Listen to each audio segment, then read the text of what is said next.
Welcome to episode 130. Are you ready for the adventure of a lifetime? No matter your destination, the travel specialists at 3D Travel Company are there to help. Just head on over to my website, www.whodidthatvoice.co, and click the Book Now button on the left-hand side to get your free quote today. Welcome to Who Did That Voice, the show where we take an in-depth look at voiceover. And now, here's your host, Trenton Larkin. Hello everyone, and welcome to today's tribute episode featuring the late and great Robin Williams. Today's episode is especially dear to my heart as Robin Williams has always been one of my absolute favorite actors of all time. Robin was born on July 21st, 1951 in Chicago, Illinois, to father Robert Fitzgerald Williams and to mother Laura McLaren. While doing my research for this tribute episode, I came across a video interview from a 1984 show called Superstars and Their Moms. Robin and his mom are talking about him growing up, his acting, and life in general. At one point, Robin is asked to share his thoughts about his mother, and this is what he had to say. She's wonderful. I now know my mom is more than just... I don't know what my mom means to me is, she's a friend now, which is wonderful. It's nice to be able to, she's...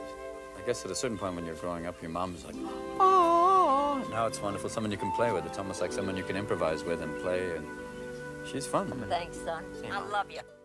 I found this clip to be very heartwarming and felt that I should share it with all of you. I love how much you can tell he genuinely loves and cares for his mom. Robin was an American actor and comedian and got his start as a stand-up comedian in San Francisco and in Los Angeles in the mid-1970s. Did you know that Robin Williams is credited with leading San Francisco's comedy renaissance? Robin's career first started taking off when he portrayed an alien called Mork, M-O-R-K, in the TV sci-fi sitcom called Mork and Mindy. Mindy, I'd like to kiss my pal. All right.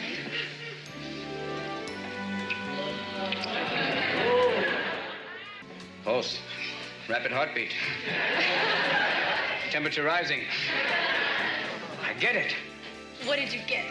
I think I know what made those car windows steam up at the drive-in. That clip gets me every time.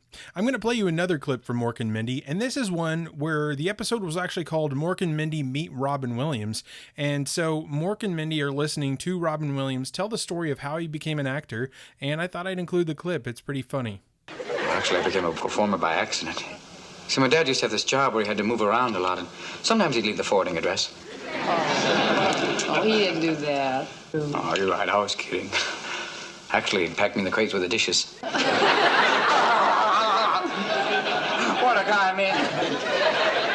Anyway, I was always being like the new kid in the neighborhood, and, well, since I was suffering from a case of the terminal shy, I couldn't make friends that easily.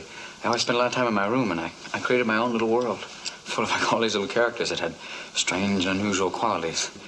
After a while, I realized that, well, people found these characters kind of funny and outrageous, and then I got to the point where I realized that the characters could say and do things that I was afraid to do myself.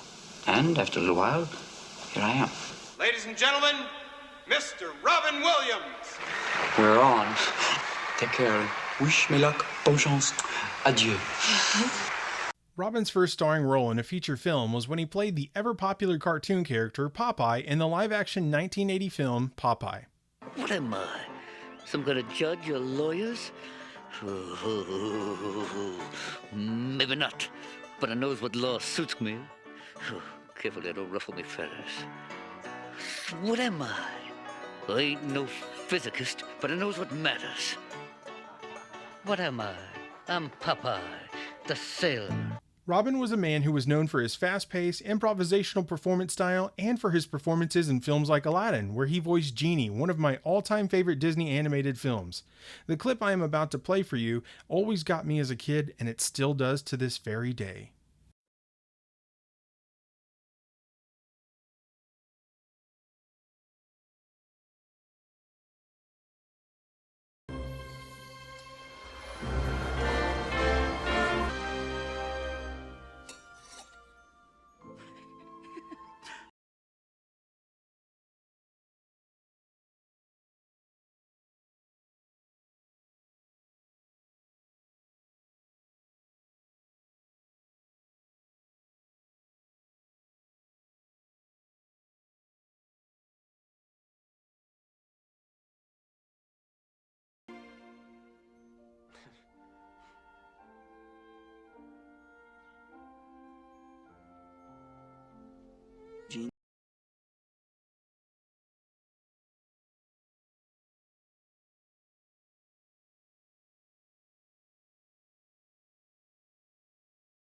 Always be a prince to me.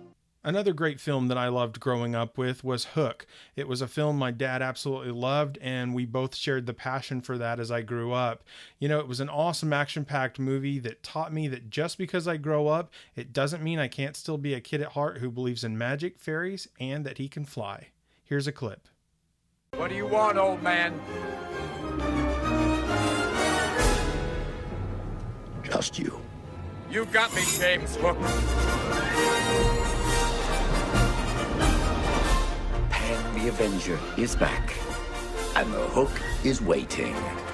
Peter Pan.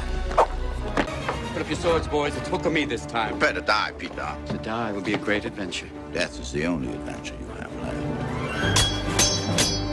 Next up, it's Mrs. Doubtfire. This film is just downright funny, unique, and hands down a must-see if you haven't already seen it. And even if you have, why don't you go ahead and treat yourself to a bucket of laughs? Let's go in for the kill.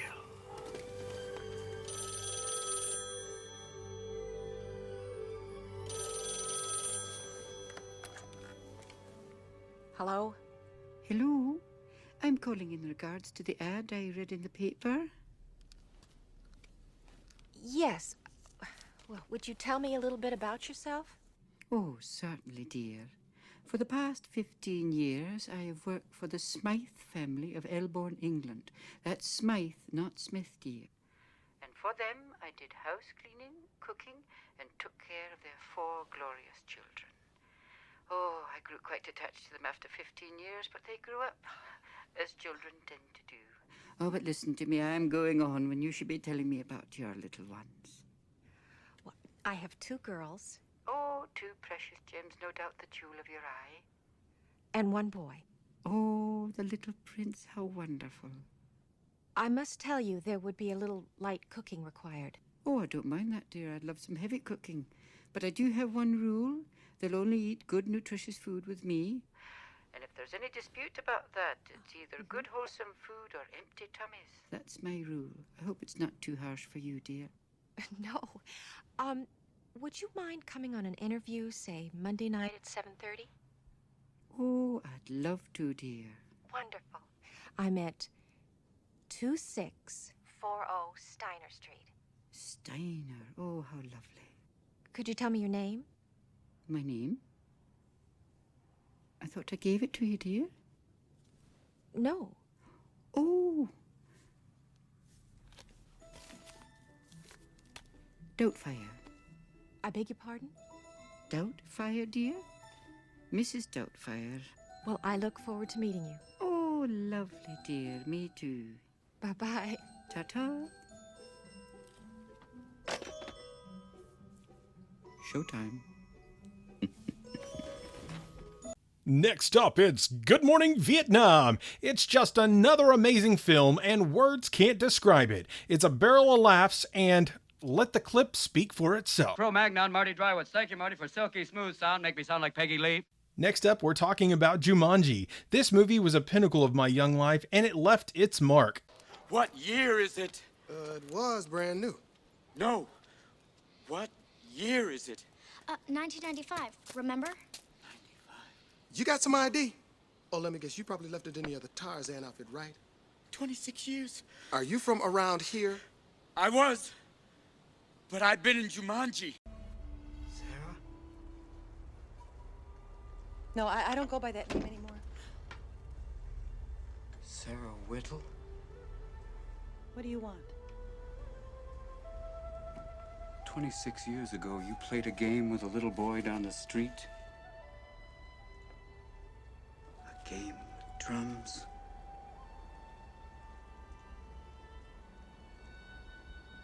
How do you know that?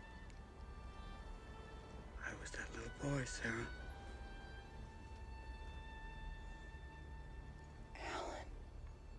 Next up, we're talking about the film that won an Academy Award for Robin Williams, The Dead Poets Society. This film helps open your mind's eye to thinking outside of the box. Come on, Mr. Overstreet, you twerp. Mr. Anderson, are you a man or an amoeba? Language was developed for one endeavor, and that is... To communicate. No! To woo women. Mr. Keating. I hope you guys are up for a field trip because we're headed to the museum for Night at the Museum. This is just a good family fun film for everyone, full of laughs, adventure, and unforeseen outcomes. Someone call my name. Whoa. Theodore Roosevelt at your service. Teddy, can you get us out of here? Can't do it, man. This is your moment. Will you save the lectures, please? I'm not you, okay? I didn't build the Panama Canal. I wasn't president of the United States. I need some help. Come on. Actually, I never did any of those things. Teddy Roosevelt did. I was made in a mannequin factory in Poughkeepsie. I never shot a wild beast. I'm not even brave enough to tell that beautiful woman I love her. But you gotta finish the job this time. You can't quit. I'm made of wax, Larry. What are you made of? I hope you're ready for another adventure because now we're heading off to the rainforest, in Ferngully, the Last Rainforest. One of those animations that in my opinion was ahead of its time, inspirational, funny, and had a great message.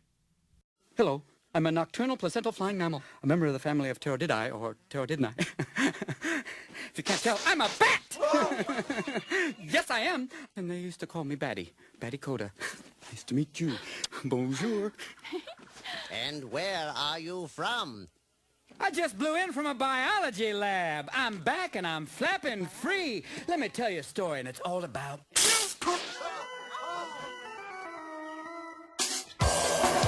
humans. Humans? Where? No. Lucy! No, they're no humans. Next up, we're talking about one of the films that really changed Robin's career. It was Good Will Hunting. It's a heartwarming story about how the selfless love of another can change a life forever. Here's a clip. Do you still counsel veterans? No, I don't. Why not? Well, I gave it up when my wife got sick. You ever wonder what your life would be like if you never met your wife? What? Wonder if I'd be better off without her? No, I'm not saying, like, better off. I didn't mean it like... It's all right. It's an important question. Because you'll have bad times, but that'll always wake you up to the good stuff you weren't paying attention to. Next up, we're talking about Flubber. Now, this movie brings back some memories, like how my dad took me to the premiere of the film before it even released to the general public. This movie has always been an absolute favorite of mine. Here's a clip. Oh, bless you. You have a cold. You should. It's 77 degrees Kelvin. It's very cold. Okay, come on. All right, let's try and describe you. You're an elastomer. Yes, you're highly viscous, but yet you can phase shift. Well, let's see. You're moldable.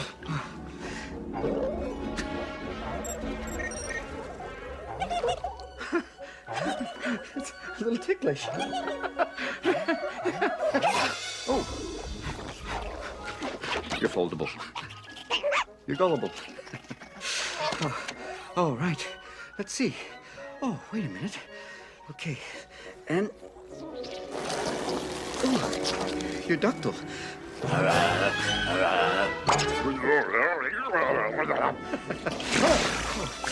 You're elastic. Rebo. Yes. Oh, do you know what this is? Flying rubber? Yes, that's what it is. It's flying rubber. It's flubber! You know, I am a huge sci-fi fan, and this film was something that I thought was very unique as a boy. Bicentennial Man came out. It was a film that I latched onto as a boy of 14, and I love the future, and I love robots, and I love all things sci-fi, but this film really went to a place I had never imagined as a boy until I saw this movie. It's a must-see for each and every one of you, especially if you've never seen it, and it's one of my all-time favorite Robin Williams films. Hope you guys enjoy this clip. Are you one's family? I guess so. Would you please open the window? One is glad to be of use. Two cannibals were eating a clown. One turns to the other and says, "Does this taste funny to you? How do you make a hanky dance? Put a little boogie in it." And last but definitely not least is another sci-fi favorite of mine and an extremely unique and visually appealing film is AI, Artificial Intelligence, which if you haven't seen is a must as well. Here's a clip.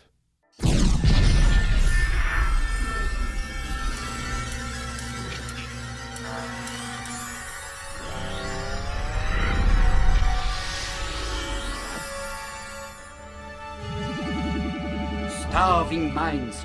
Welcome to Dr. No, where fast food for thought is served up 24 hours a day in 40,000 locations nationwide.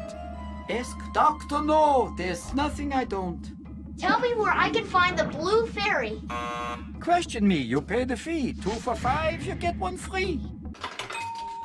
Greetings, colleagues. On offer, factual text or fictionalized text. First or third person. Usual literacy range from primal level to post-doctoral. Usual span of styles from fairy tale to religious. Who's who or where's where. Or flat fact. Now, these are not all of Robin Williams' works, of course, but they are just some of the highlights of films that were really amazing for me as a kid and that touched my life growing up. Robin Williams has always made me laugh, and still to this very day, he still brings out the little kid in me when I think about Aladdin, Hook, Jumanji, Ferngully, Mrs. Doubtfire, and so many other wonderful films, shows, comedy acts, and beyond. Sadly, we lost Robin Williams on August 11th, 2014, when he took his own life. The laughter that he brought to me and to trillions of people around the world will never be forgotten because his memory will live on forever in the amazing works he took part in. My tribute episodes are done to commemorate and honor those who have gone before us. I do these episodes so that their memories may live on forever in the joy they continue to bring us even after they are gone. I hope you guys enjoyed today's special tribute episode to Robin Williams, and we'll see you guys next week.